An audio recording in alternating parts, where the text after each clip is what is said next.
My wife wanted us to have an open marriage, but she deeply regretted it when she saw her sisters flirting with me. Mark, I'm not happy. I want a divorce. When Susan said those words, I felt like the ground had shifted beneath me. I was shocked, yes, but not completely blindsided. After nearly 18 years of marriage, I had noticed her confiding more and more in her friend Rachel, who fancied herself a marriage expert. Rachel's expertise came from having 4 divorces of her own. Mark, did you hear me? I said I want a divorce. Yes, Susan, I heard you, I replied, trying to stay calm. This is serious, and I don't want to respond impulsively. I've always believed I've been a loving husband and a dedicated father. You've never mentioned any problems in our intimacy, so I'm blindsided by this. But if our marriage is making you unhappy, I won't stand in the way of your happiness. It hurts, but I'll support your decision to divorce. Can you tell me, is this something new or has it been building for a while? Susan's response was cold. Yes, it's been building. I need space, time to explore new opportunities, meet new people. Legally, we have to be separated for 60 days after signing the papers. Who knows? I might change my mind and decide not to go through with the divorce. I took a moment to process her words. I've heard that during the 60-day separation, we're free to date others without it being considered cheating. But we both have to agree to stop the divorce. Either one of us can proceed without the other's consent. Susan looked taken aback, not realizing I had the same freedom. I thought that if I filed first, it would be my choice to continue or stop the divorce. I shook my head. That's not fair, Susan. I'll file too, so we're on equal footing. Does that sound reasonable? Susan hesitated. I suppose. Are you saying you want a divorce too? I thought I was a good husband, father, and partner. I'm not asking for a divorce, but I won't block your future. You've been a great wife and mother, but you wanting more shows I've fallen short. Do you have a lawyer already? No, I haven't gotten the documents yet. I plan to ask Frank Walters. He handled all of Rachel's divorces. Rachel again, I thought. I'll probably ask my cousin Karen to handle my side. I know you don't like her, but she's a tough, kind-hearted lawyer who fights hard for her clients. After a few drinks at the last family gathering, she offered to represent me for free if I ever needed a divorce lawyer. Wow, Susan muttered. So what now? Let's use the next 2 weeks to prepare. We'll start our separation at the beginning of next month. Why do we need to prepare before the separation? Susan asked, confusion in her eyes. I explained, the separation is to see what life after divorce might be like, to help us decide if it's what we really want. It should be a trial period for post-divorce life so we don't end up in a messy situation later. Does that make sense? I guess I hadn't thought about it that way, Susan admitted. Let's go to the kitchen, grab a notepad, and list everything we need to do. I'll make some coffee, I suggested, leaving the bed. When Susan joined me in the kitchen, the coffee was already brewing and I was jotting down notes. All right, there's a lot to consider. We should start by talking about the kids. What do you mean? Susan asked, her tone wary. We need to explain what's happening to them, make sure we give them the same message and reassure them it's not their fault, I said. Susan looked concerned. Breaking the news to our daughters will be hard. They might not take it well. Do we have to tell them right away? Can't we wait out the 60 days and maybe avoid telling them if things change? I disagreed. We need a plan for their inevitable questions about the separation. I think you should stay in the house during the separation to keep things normal for them. We can still spend time together sometimes. Susan was skeptical. But what about our social lives? What if one of us wants to go out and the other doesn't? It could lead to resentment. We need to experience post-divorce life properly. How will the kids react if they see us with other people? We'll need to tell our extended family and friends, too, to avoid any misunderstandings or rumors about infidelity. It's crucial to be consistent in our message and show our love for them, I insisted. Professional counseling might help, but I believe our daughters are strong enough to adapt. I tried to lighten the mood. Who knows, they might gain more grandparents from our new partners, which means more gifts for special occasions. But we'll have to coordinate events like birthdays and holidays carefully. Susan sighed, still looking doubtful but resigned. All right, let's start planning. I pointed out to Susan the importance of keeping our new relationships discreet. I suggested that if either of us started seeing someone else, It would be more appropriate to meet them elsewhere rather than bringing them home while the other parent was around the kids. We then talked about the financial implications of maintaining two separate households, acknowledging that our expenses would increase significantly. I explained that we'd both need to adjust to managing and covering all our expenses independently. I mentioned that we'd have to divide our joint assets evenly, which would mean closing joint accounts and setting up child support arrangements. Understood, Susan said, looking stunned. There's so much to address before the first day of separation.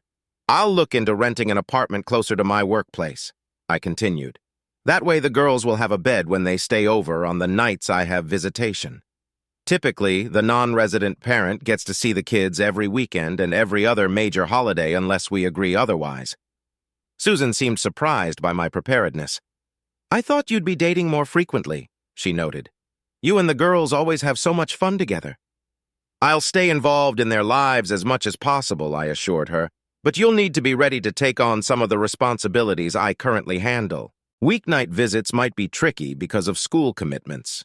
You might also need to help your new partner's children with their activities, just like I would if I met someone. We then discussed logistical challenges like managing belongings in two locations and transportation issues, especially if I don't live on the bus route for their school, which could disrupt their routine. This isn't unfolding, as Rachel assured, Susan mused. She said you would relent at the mention of divorce, offering to maintain everything you do for the family while allowing me to date others. I'm losing control of the situation rapidly. I could see she was struggling. I'm stunned, Mark. I need to get some rest. We'll reconvene tomorrow. I'm going back to bed. Sorry, honey, but I need to jot down a few more things before I turn in. You know how my mind works. The more groundwork we lay now, the easier it will be. Good night. Susan barely slept that night. She needed to speak to Rachel and update her on my unexpected response. Rachel would know the next steps. This assurance allowed her to eventually drift off. When she woke up, she immediately noticed I wasn't in bed. Oh my God, this fool stayed up all night working on the divorce checklist, she thought. But when she entered the kitchen, I wasn't there. Only a notepad lay on the table. She peered into the guest bedroom and found me sound asleep. Returning to the kitchen, she started making breakfast. As everything cooked, she glanced at the notepad. Under the heading Liabilities to Change, I had listed tasks like adjusting the mortgage, homeowner's insurance, utilities, car payments, health insurance, and more. This was on top of the banking changes we had discussed the night before. The following page detailed my anticipated expenses related to my stay in the apartment, and a projected budget indicating the amount of child support Susan would need to maintain her and the girls' current lifestyle. The projections indicated a shortfall of several hundred each month. I had also outlined strategies to cut costs, like giving up my frequent visits to diners and coffee shops, a prospect that seemed to amuse her. She added her own expenses to the list, such as her gym membership, participation in a women's group, and dining out more than once a week. I even included some of the children's expenses, detailing fees for extracurricular activities, uniforms, and other essentials. On another page, I listed tasks Susan would need to handle, including refueling the car, regular maintenance, arranging for a mechanic or plumber when needed, calling for heating and air conditioning repairs, lawn care, car washing, grocery shopping, and so forth. She set the notepad aside, frustrated. Why isn't Mark behaving as he should and giving me what I want? I need to call Rachel before Mark wakes up. Susan dialed Rachel, keeping her voice low. Hello, Rachel. It's Susan. We have to keep our voices down because Mark is sleeping nearby. How did it go last night? Rachel's voice conveyed excitement, anticipating a positive update.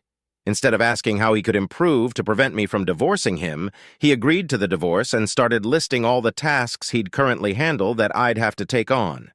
Mark intends to rent an apartment and only take care of the girls on weekends. He insists we truly separate and behave as if we're divorced to decide if we want to proceed after 60 days. He doesn't seem genuinely frightened by the prospect of divorce. What should I do? Listen, foolish girl, Rachel snapped. He's trying to manipulate you. He's bluffing. There's no way he'll actually sign any papers. It's a shame he feels the need to enumerate all the small things he does to make you feel more dependent on him than he is on you. Remember, you control the kids and what happens between your legs. Those are the two things that will keep him in line. It's all talk on his part. Don't worry, before long, you and Brian will be enjoying each other, and you'll still have a husband and a home. I hope you're correct, and Brian is worth the trouble. Well, Mark hasn't taken any action yet. I'll remain resolute until I see his next move. Thank you, Rachel. He's getting up. I have to go. Hey, Mark, would you like some coffee? Susan asked nervously as I shuffled over to the coffee pot. I mentioned that drinking coffee late at night wasn't wise. I hardly slept last night. Why didn't you join me in bed? Well, I went for a walk, but I didn't trust myself, I admitted. What do you mean, sweetheart? She asked, confused. I saw you sleeping undressed, and I became quite aroused. You're still the most beautiful woman I know, but I'm hesitant. I fear that if we were to make love, it would only be out of pity to alleviate my pain over the divorce proposal. I wasn't sure I could resist. Darling, we're still married. I belong to you and no one else, at least until we separate. Can't we act like husband and wife until then? I'm afraid not. I'm more convinced than ever that we need to start acting like we're separated immediately, even though the official split won't start until the 1st of the month. When you said you were unhappy, it essentially began then. It'll be difficult for me, but I genuinely want to see you happy, even if I no longer play a significant role in your life. Susan tried to reassure me. Our separation doesn't necessarily mean we have to pursue a divorce. Just relax and give me some time to discover myself. I'm confident we can remain married and maybe even strengthen our bond. I expressed my doubt. I'll take the day off to handle the division of our affairs. David will oversee the maintenance crews today. We need to sort out our finances and accounts as soon as possible. Don't be late for work. He'll prepare breakfast for the children and take them to school. Later at the office, Michael, a charming colleague, came by to flirt with Susan. She felt anxious, but agreed to discuss enjoying music together at a later time. Her thoughts shifted from our separation to memories of her carnal moments with Michael in the elevator. When Susan returned home from work, she noticed signs that I had been there during the day. This sight brought her some relief, and she felt emotionally prepared to confront the financial matters we had discussed. It seemed like she was thinking, I have 60 days to explore while remaining married, and then I'll try to figure out how to engage in a relationship with Michael without getting caught. Sitting at the kitchen table, she reviewed her notebook once more. I had added a few more items to the list. She also noticed a new list titled Possible Women to Date. It consisted of 2 columns, women who had already expressed interest and women I'd like to know if they are interested. The names in the first column startled her, especially when she saw her sister Laura's name. Susan immediately dialed Laura's number. "Hello, Laura, how are you? How dare you attempt to steal my husband?" Susan yelled. "Hey, slow down, girl. What's this about?" Laura asked, confused. Mark made a list of women who told him they wanted to date him, and your name is on it. I'm not sure about the list, but I once mentioned to him after I had a bit too much to drink that if he ever wised up and left your foolish, unappreciative self, I'd be interested in taking your place. Wait, what's happening? Is Mark presenting you a list of women interested in him? Are you implying there's trouble in paradise? Did you catch him, or did he catch you with someone else? That's beside the point. I simply informed him that I needed some space, some time to myself to explore new relationships. Yeah, you're looking for something on the side. Who is it? Or are there multiple? Laura cut her off. No, I haven't been involved with anyone yet. Mark and I are just going through the 60-day separation, and then we'll decide if we want to remain married or not. All right, Laura said, her tone accusatory. You're obviously looking for someone specific, and if you want to be carnal with Mark, there's nothing you can do about it. I'll be pursuing Mark myself once you're legally separated. He deserves better. Susan defended her decision. It was my initiative to separate, even though I praised him as a husband and provider. Laura criticized her actions. You're foolish and naive. Mark is a great provider, husband, father, and lover. Notify me as soon as you're free from the marriage. Laura ended the call. Susan tried to settle her nerves, but it didn't help. She glanced at the list of women again. Lauren, Mark's secretary, was on the list, a stunningly beautiful single mother nearly 15 years younger than him. The thought of her husband dating someone so young was unsettling. There were 2 other women, one of whom was married, as denoted by the M next to her name. The remaining names belonged to women who worked alongside Mark, some of whom Susan recognized from their local area. Despite holding a degree in psychology, Mark had worked as a laborer during college and maintained his affinity for the trade, growing his business to encompass 3 teams. Susan suspected he was evaluating these women's plumbing skills, as well as the state of their hearts. The three unnamed women on the list were simply labeled as waitress at diner, barista at coffee shop, and clerk at supermarket. She wondered how many other women found him as appealing as Laura did. She hadn't anticipated him dating while they were apart, but now she pondered if he already had someone else in mind. Mark entered the house and noticed Susan flipping through the notebook. He had a hunch about the upcoming conversation. "Looks like you wasted no time finding a replacement for me, huh?" "My own sister, of all people." "How could you?" Susan retorted. "I was merely catching up with your progress in finding a boyfriend," Mark replied. "What do you mean?" "I don't have a boyfriend. I just want to explore some new relationships," Susan clarified. "What about Michael Hayes?" Mark inquired. "How do you know about that?" Susan questioned. "Michael Hayes? What's your plan today?" "I bumped into Megan, your boss's secretary, at the supermarket during lunch break. She's a notorious gossip. Don't trust everything she says." Susan couldn't resist asking. "What did she say?" "Megan mentioned that you're pretty close with one of our new partners, Michael Hayes. Apparently, he visits your office often, and you two have lunch together every day. Considering our company's strict policy against office fraternization, I asked what was going on," I said, watching her closely. "Michael is just an old college friend," Susan responded quickly. "We hang out sometimes, that's all." "Well, from what Megan said, it sounded like he might be one of the men you're considering during our separation," I probed further. "Michael is just a friend. We've barely done anything, just talked. He's always been nice to me, even on my worst days," Susan admitted, her eyes shifting slightly. "Anything more?" I pressed, sensing there was more to the story. Susan hesitated, her expression revealing a hint of guilt. "Did you do anything that would upset his wife?" I continued. "Wife? He's not married." "Who told you that?" she exclaimed. "I found out on his Facebook page," I replied. "Is this Michael Hayes we're talking about?" "Yes, but he never mentioned a wife," she said, looking puzzled. "His profile says he's married to Victoria and has 2 sons," I revealed. "It was updated just 3 days ago, and his wife's posts suggest they're still very much together." Susan looked shocked. "I had no idea he was married. I would never do anything to break up a marriage. Seems like you're okay with breaking up our own marriage, though," I shot back, feeling a pang of bitterness. There was a heavy silence as Susan realized she was cornered. Michael was the main reason she was contemplating ending things with me, but she couldn't admit that now. Well, he was just one of several men I might consider dating. "I can make a list just like you," she deflected. "Oh my God, I just remembered something crucial. If we decide to stay married after the separation, we need to exchange medical reports to ensure we're both free of sexually transmitted diseases," I interjected. "You're being ridiculous," Susan snapped. "It's just a precaution. I wasn't really planning on dating anyone, especially since it's only for 60 days. But if I feel the urge, I can find someone. I'm sure you'd want to feel safe, too. It's not just about you. It's about who you're with and who they've been with," I explained calmly. "Fine, whatever," she muttered. "So what's next on your to-do list?"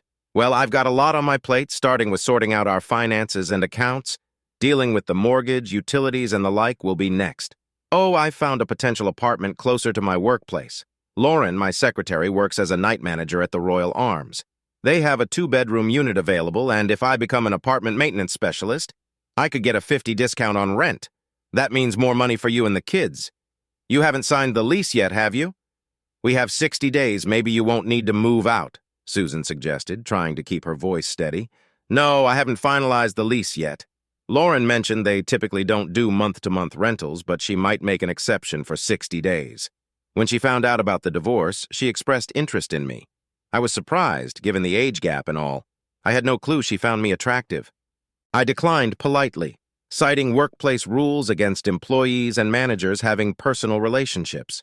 She suggested finding another job if that was the issue. "That's why I mentioned it on the list," I explained. Susan was fuming inside but held her tongue. Without waiting for her response, I continued. "Another piece of news you might appreciate: I booked 2 tickets for a 7-day Florida vacation. It was supposed to be a surprise for our 18th anniversary. Susan's demeanor shifted instantly. "Florida? Oh, Mark, you know how much I've always wanted to go there. This is amazing. I can't wait to relax on the beach and swim in the ocean. Thank you, thank you." But my expression remained serious. "We won't be going to Florida together." When you mentioned divorce, I realized we might not make it to our 18th anniversary. I tried to cancel and get a refund, but it was too late. They only offered a $20 refund. I realized the trip to Florida is more your dream than mine, so I had them change the tickets for you and a guest. It could be a great start to your new relationship if you offer your new man an all-expenses-paid trip to Florida. But Mark, I wanted to go to Florida with you. We could postpone the separation. In fact, I'm considering calling off the whole thing. Now that I've had time to reflect, I'm not as unhappy as I thought, Susan pleaded. I'm sorry. I've thought about this a lot. I don't believe I could be content knowing the possibility of divorce hangs over us. Even if you retract the divorce now, you can't erase what you said, and I can't erase the images in my mind of what you and Michael might have done. I'll likely proceed with the divorce regardless of your decision, though I can't fathom life without you and being only a part-time father to my girls. With that, I retreated to the guest bedroom upstairs. Susan was devastated and knew only one person to turn to Rachel. She called her immediately. "Hello, Susan. What's wrong?" Rachel asked. "Everything has gone wrong. Mark found an apartment and his secretary is already flirting with him. Even my sister wants to date him. The worst part is, he had tickets to Florida for our anniversary and gave them to me to use, but he won't go. He said I could use them to take my new boyfriend. What do I do now?" Rachel let out a chuckle. "What's the problem? You and Michael can have a blast in the sun, fun adventure, and some amazing lovemaking." "No, I found out Michael is married, and his wife and kids are moving here soon. I can't go to Florida with him. I want to go with Mark." "Hold on a second," Rachel interjected. "I think I just realized what's going on. Wow, Mark is more cunning than I gave him credit for. He claims he booked the trip ages ago, but it was just a ploy to manipulate you into feeling guilty and stopping the divorce proceedings. Don't worry. With your looks and charm, you'll find boyfriends as good as, if not better than Michael in no time, all while keeping your marriage and family intact. Oh my goodness, I never imagined he could be so deceitful. He'll pay for this." "Thank you, Rachel. I was on the verge of giving up, but now I'm more determined than ever. He's going to regret this dearly. Let's chat later." When I came downstairs with a small suitcase, Susan glared at me. "So you're trying to make it look like you're already moving out. No worries, goodbye, and good riddance." Actually, I was just taking a few things to the apartment to avoid carrying too much at once and startling the girls. Lauren mentioned I could move some stuff in before the 1st, since the apartment is empty anyway, I explained. "Your attitude seems different from earlier. Let me guess. You were talking to your marriage guru, Rachel, again. She's quite the expert at divorce, isn't she?" "Don't try to provoke me by insulting Rachel. She's on my side. She saw right through your Florida ticket scheme. You fabricated that tale just to coerce me into giving up everything. Nice try, but I still want a divorce and can't wait to finalize it. There are plenty of guys out there who desire me and are willing to meet my needs," Susan snapped. "You're absolutely right, especially about the attention you'll get from other guys. I have no doubt you'll have numerous offers once they realize you're available. I've always considered myself incredibly fortunate to have such a stunning woman like you, a fantastic partner in raising our children, and until recently, a faithful wife and lover. You're wrong about the Florida trip, and I can prove it. Just give Helen Jones at Sunshine Travel Agency a call. I'll dial her now." I pulled out my phone and dialed. "Hi, Helen, it's Mark Wilson. My wife is on speakerphone, so you can fill her in on the details about the trip. She has a few questions." "Of course, Mark," Helen responded. "I'm really sorry you won't be able to go. It seems like you were genuinely looking forward to surprising your wife and enjoying your vacation." "What specifics do you need, Mrs. Wilson?" Susan demanded. "Could you please outline exactly what's included in this trip?" "Certainly. This is our 7-day excursion spanning 2 locations. It covers accommodations at our top-rated hotels, meals, transportation, hula lessons, luau dinners, traditional tiki performances, opportunities for surfing, swimming, and dancing, all set in a romantic atmosphere. Many couples have found it to be a transformative experience for their marriage." "When did my husband initially arrange this trip?" Susan asked, certain this would expose my deception. "Let me check," Helen said, pausing for a moment. "According to our records, he inquired about it approximately 3 months ago, then finalized his selection for this specific trip 2 months ago, with payment made 2 weeks thereafter. Yesterday, he contacted us to cancel the booking, resulting in a 20 refund. I was surprised when he suggested that you could still go and find another companion. That says a lot about the kind of husband he is. You're quite fortunate. Any other inquiries? No further questions. I'll get back to you soon with the name, Susan replied, trying to process the information. After the call ended, she tried to anticipate Rachel's response. You think you've outsmarted me once more, don't you? You and Helen conspired to fabricate this Florida trip story before I even mentioned divorce. Well, I've caught on, she said, feeling a twisted sense of pride in her deduction. I let out a heavy sigh. You should talk to your parents. What do my parents have to do with this? She snapped. Who do you think will look after the girls while we're away? I asked. Fine, let's call them, Susan responded, caught off guard. No need to rush into it, dear. I'm already dialing, I stated. Mark, wait, but her mother answered the call, recognizing the number. Susan, how are the girls? Glad you called. Hi, Mark, her mother said. Hi, Mom, Susan greeted hesitantly. Mom, this is Mark. We're on speakerphone. Hold on, let me get Dad too, she said. In the background, we heard her father's voice. Frank, it's Mark and Susan. Pick up, honey. What's going on, guys? Frank joined the conversation. When Susan remained silent, I spoke up. Susan knows now, so no need to keep it a secret. We're sorry I can't go, but I didn't mention why when I called earlier. I hope it's not health-related. When you called this morning and said we wouldn't babysit the girls for your Florida trip, we were disappointed. We were looking forward to having them with us for 7 days, and we felt bad for Susan that you couldn't go with her. We know how much she wants to go, but she'd rather go with you than anyone else. Have you decided who to take, Susan? It'll be tough for whoever stays, her father commented. No, Mom, I haven't decided yet. How long ago did Mark discuss the Florida trip with you? She asked, sensing a trap. I'm not sure. Frank, do you remember? It was around New Year's, wasn't it? Her father replied. Almost sure, 2 or 3 months ago. He mentioned it early so we could stock up on snacks. These two can eat anything and never gain weight, her mother said. Mark, Susan's mother interjected, concerned. Is everything okay with Susan? Why are you asking when Mark talked to us? Did something happen between you two? Oh, God, did you break up? No, Mom, not exactly. We decided we needed some space, some time apart to recharge our marriage and maybe reconcile, Susan clarified. Dear, I'm not going to lie to your parents. They've always been honest with me, I interjected. Mom, Susan began. I didn't mean to cause alarm. What I meant was that the first step in the divorce process is a 60-day separation. I hope this time will help me find myself, explore new opportunities, and better myself so I can be a better wife and mother, Susan explained. And that's coming from me, Mom, Frank's voice boomed. I know when I'm being fed a line. Susan, do you have a boyfriend on the side? No, Dad, not at all, Susan denied, her voice shaking. I thought about stepping in, but decided against it. Frank continued, his wife's sobs echoing in the background. I can't believe you could do something like this. We raised you better. I'm so disappointed. Don't expect us to welcome your new man with open arms, Susan. We're so sorry, Mark. At least promise us you'll let us see our grandchildren after the divorce. As Susan's tears intensified, she interrupted.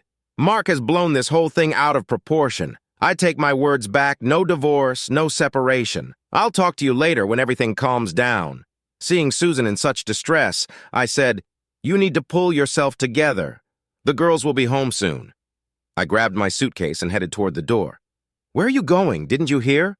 I don't want a divorce. You don't have to go anywhere, she pleaded. You decided on divorce without consulting me. Now you think you can change it all back just because things aren't going your way. You don't seem to understand that I have a voice in this too. After what I've learned about you over the past week, I'm not sure giving up on the divorce is a good idea. I'll stay in the apartment tonight. Mark, please don't go. I am sorry. You said it was fine before I brought up this nonsense about wanting a divorce. Can we just move past it and return to how things were? You claimed you were happy. I was happy too, but I can't forget how you admitted to being unhappy and planning to have an affair with Michael. Like I said, you've already committed infidelity. Karen mentioned she could easily draft the divorce papers since their standard terms might even serve them tomorrow. I won't sign them, Susan retorted sharply. That doesn't matter. All Karen needs to do is ensure you're officially served. She might do it at your workplace, perhaps even in front of Michael. We could claim alienation of affection. I could even involve your boss for violating company policy, but that's too far. I need you to be able to care for the girls after the divorce. I know. I'll speak to Michael's wife. That should suffice for payback. Why are you so harsh? I love you, and you love me. Is there anything I can do to make things right? You said divorce would be tough on both of us. Don't you want to avoid this pain? I promise never to bring up this divorce mess again. Please stay and let's work it out, Susan pleaded tearfully. I remained silent, letting her words sink in. Susan felt a glimmer of hope. I pledge to be the best wife in the world. I won't look at another man. I've given you nearly 18 years of a strong marriage, 2 wonderful children, and supported your business even when it meant you came home late and dirty.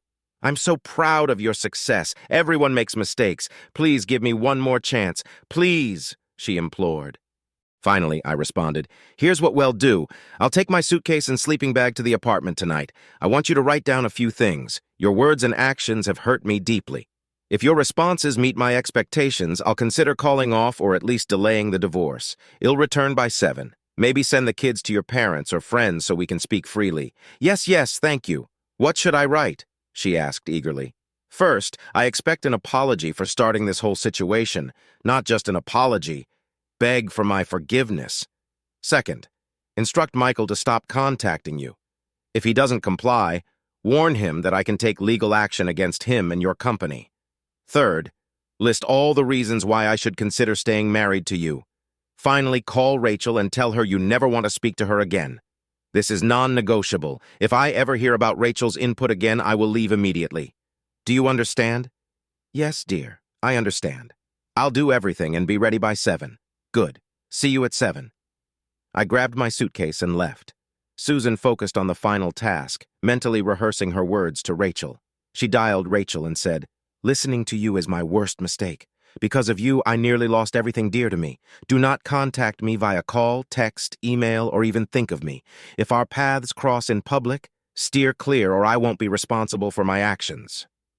Feeling a surprising sense of relief after confronting Rachel, Susan dialed Michael and relayed my instructions. She recounted his desperate plea to meet one last time, but she shut him down, resorting to insults and accusations of him being inadequate. She warned him that she would involve his wife if he continued causing trouble. To her surprise, listing reasons why I should stay married turned out to be the easiest task. Liberated from desiring more than what she had with me, Susan reflected on the joys we shared. She compiled an entire list, hopeful that it would impress me. She expressed remorse for the divorce ruse, acknowledging how foolish and self-centered she had been. As 7 approached, Susan felt prepared and hopeful. But when the hour struck and I hadn't returned, worry crept in. 5 minutes later, I reappeared without my luggage, my expression unchanged. Susan tried to remain composed as she handed me her responses. Here are my answers. I hope you reconsider. I read through the list for a long time, tears welling up in my eyes. Seeing me cry, Susan began to weep too, thinking this might be a hopeful sign. Susan, this is really impressive, I said, my voice shaking. Susan's heart leaped as she rose to embrace me, but I gestured for her to stay seated. Your effort is commendable, but I'm not sure you understand the extent of the pain you've caused me. I fear I must proceed with the divorce, I explained. Susan was devastated. It felt as if her heart had been shattered. Collapsing to the floor, she sobbed uncontrollably, her grief overwhelming. I've ruined my family's life. I'm the worst person alive. I don't deserve to live. How could I have been so foolish? She wailed. I knelt beside her, whispering, now you understand how I felt. As Susan continued to cry, I approached the door but paused, glancing back at her. During our separation, are we allowed to see other people? Through her tears, Susan struggled to speak. If dating others is permitted, what are your plans for Friday night? Would you like to have dinner and catch a movie? I asked. You're asking me out on a date? Susan exclaimed, wiping her tears. Yes, I believe our old relationship has changed, but perhaps we can start anew, I suggested. With renewed hope, Susan rushed toward me. Yes, 1,000 times yes, she cried.